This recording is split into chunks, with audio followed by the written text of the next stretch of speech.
UNESCO Green Citizens, des citoyens en action pour la planète.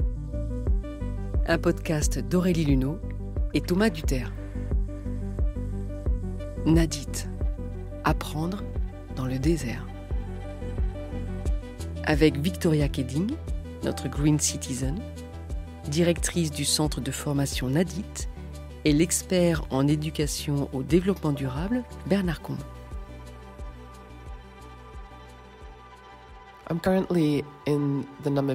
Je suis actuellement dans le désert, dans la réserve naturelle de Namib Rand, et je m'apprête à faire une promenade dans les dunes ce matin. Un groupe de professeurs nous accompagne et nous avons hâte de découvrir les nombreux petits animaux que nous comptons apercevoir. Hier soir, j'ai entendu le cri d'un gecko. Ça ressemble à ça.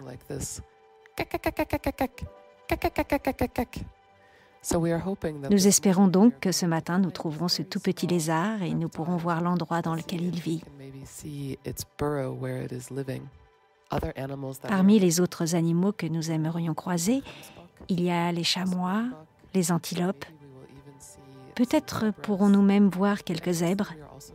Et surtout, nous devrions voir aussi des oiseaux et de nombreux petits insectes comme le scarabée. Je pense que mes participants sont très motivés. Ils m'attendent maintenant à l'extérieur de notre centre. Souhaitez-moi bonne chance.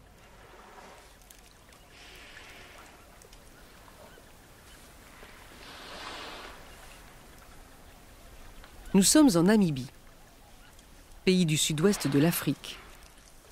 Joyau de biodiversité, riche de paysages étonnants, comme le désert de Namib, l'un des plus vieux au monde.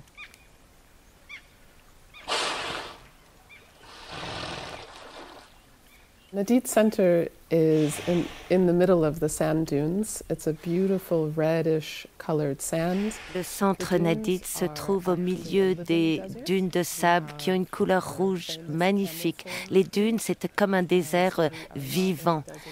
On a des petits arbustes dont se nourrissent les chameaux. Il y a toutes sortes de vies, des insectes, des oryx aussi, des springboks, des gazelles. Et les dunes sont de cette couleur rouge très frappante. C'est magnifique. Et puis on y trouve aussi toutes sortes de petits animaux, des scarabées, toutes sortes d'insectes, des scorpions, des araignées, beaucoup de reptiles, également des geckos, une grande diversité et des espèces qu'on ne trouve pas partout dans le monde.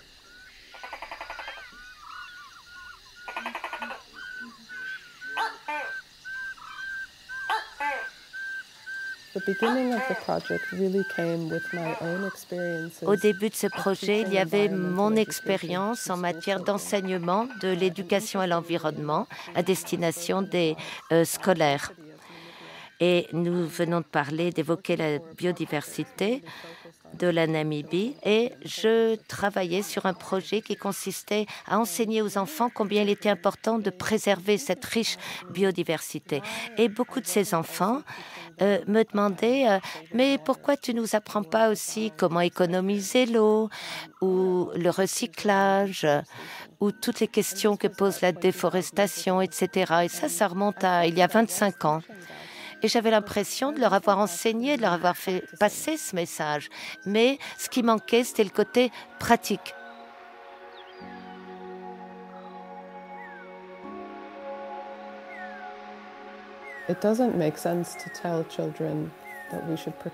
Ça n'a pas de sens de dire aux enfants il faut protéger l'environnement, il faut protéger les arbres et ne pas leur proposer des solutions véritables et qui fonctionnent.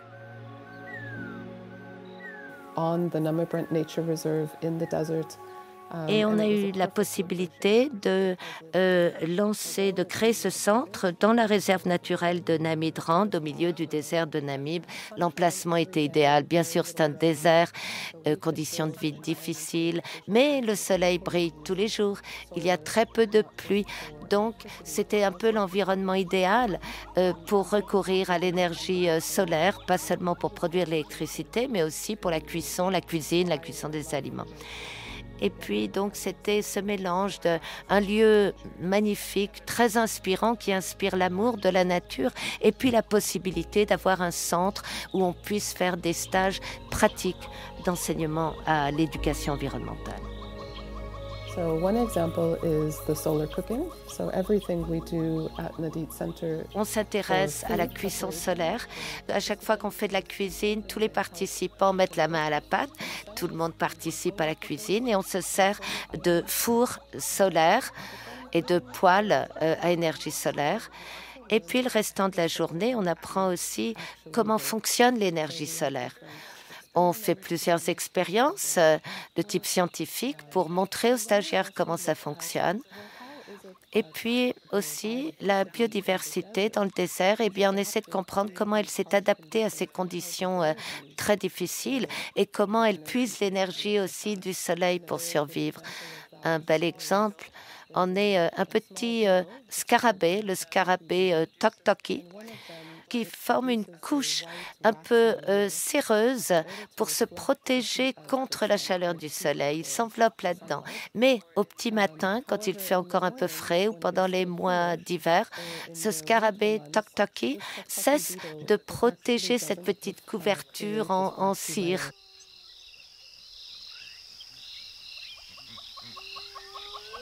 Children, they all live in, Pendant les stages, les enfants résident dans des petits bungalows. we have 6 different bungalows. On a 6 bungalows différents. 8 enfants occupent un bungalow. They share a bathroom together that Ils has partagent une salle de bain avec une douche un peu rudimentaire. Ils savent qu'ils ont tant de litres d'eau par jour. Et une de nos activités quotidiennes, c'est justement on mesure le nombre de mètres cubes ou de litres d'eau que chacun a utilisé. D'ailleurs, ça fait l'objet d'un petit concours.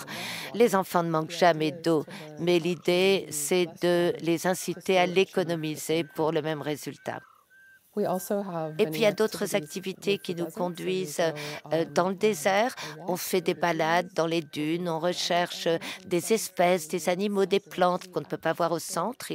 Il faut avancer dans le désert. Et puis, on pose des petits pièges la nuit dans les dunes, des pièges photographiques pour voir quels animaux nocturnes se déplacent, les geckos et les scorpions. Il y a des espèces nocturnes très actives qu'on ne voit jamais pendant la journée. Et puis une de mes espèces préférées, c'est la gerbille qui sautille, qui fait des bonds partout, qui est trop drôle.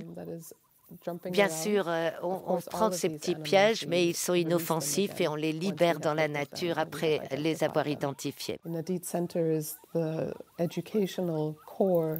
Vous savez, le centre de Nadit est un relais pour l'observation des nuits étoilées. Comme on parle là du désert, déjà en Namibie, il y a très peu d'électricité et le ciel est particulièrement noir. Et il n'y a pas beaucoup de pollution lumineuse en Namibie. Bien sûr, si vous habitez en ville, c'est différent, y compris en Namibie. Mais là, on voit la Voie lactée et les étoiles sont tellement claires piquées dans le ciel et il y a tellement d'étoiles. C'est extraordinaire. Et notre centre est un de ces relais d'observation. Et c'était un de mes meilleurs moments. Regardez la nuit étoilée avec les enfants. Et puis les enfants commencent à parler. Ils nous parlent des histoires que leur racontaient leurs grands-parents ou le village de leurs grands-parents qu'ils connaissaient où les nuits étaient très noires aussi. On voyait parfaitement le ciel. Et puis des choses qu'ils commencent à comprendre, la différence entre une étoile et une planète, savoir ce qu'est la Voie lactée, notre place dans cette galaxie, dans l'univers.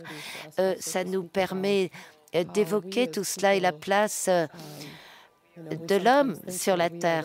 Parfois, on a tendance à penser que l'homme est la chose la plus importante sur la planète, mais ça relativise les choses.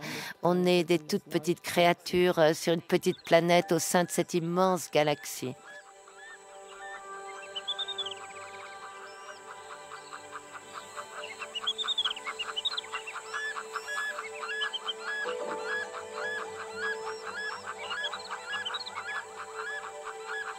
Pour moi, ce projet Nadit est une très belle illustration de ce que, disons, la mise en immersion pour éduquer au développement durable, à l'environnement, et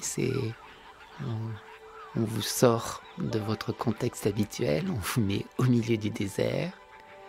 Que vous soyez élève de primaire, personne de ministère ou autre, on vous met dans un contexte, vous êtes par équipe, parce que l'idée, la plupart des programmes, c'est un programme sur plusieurs jours, et par équipe, on doit apprendre à consommer moins d'eau, consommer moins d'énergie. Bernard Combe est spécialiste en éducation au développement durable à l'UNESCO.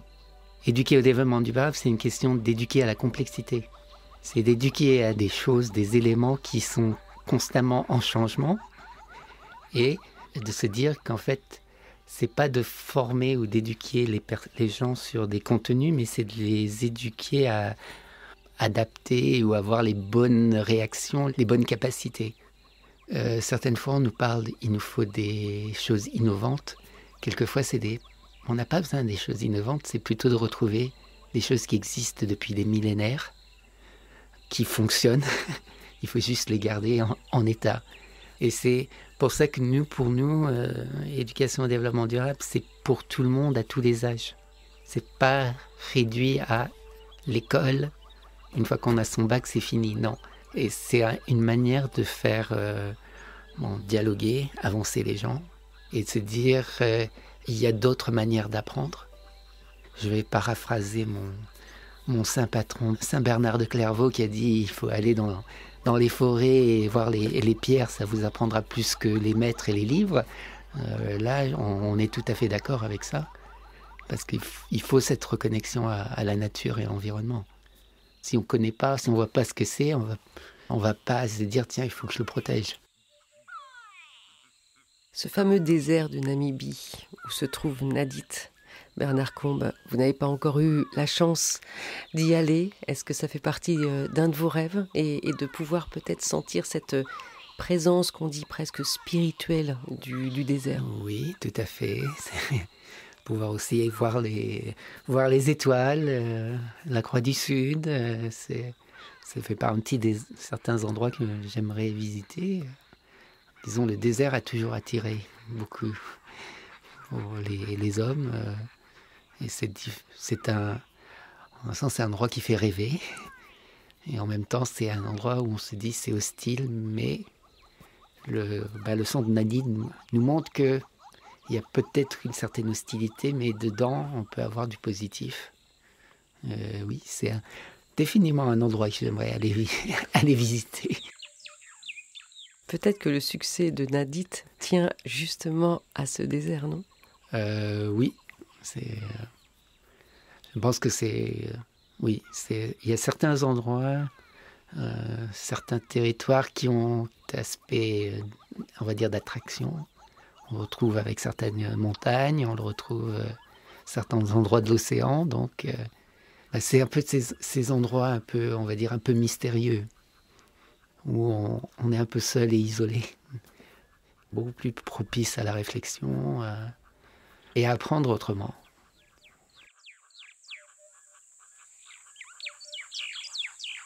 J'ai en partie grandi en Inde, et donc même à l'école, on avait les serpents. J'ai aussi grandi à Singapour.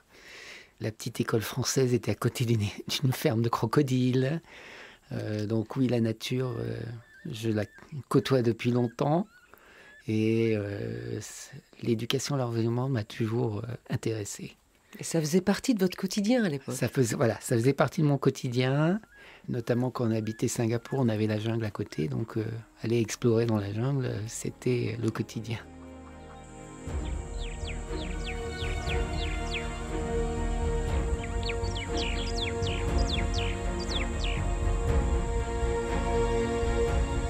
C'était UNESCO Green Citizens, un podcast d'Aurélie Luneau, réalisé par Thomas Duterre et produit par le studio Radio France, en partenariat avec l'UNESCO et la fondation Cloran Botanical Foundation.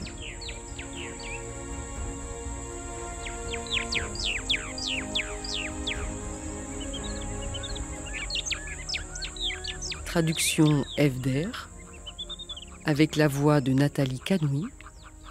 Prise de son, Élise Le et Daufar Guéride. Mixage, Manon Houssin.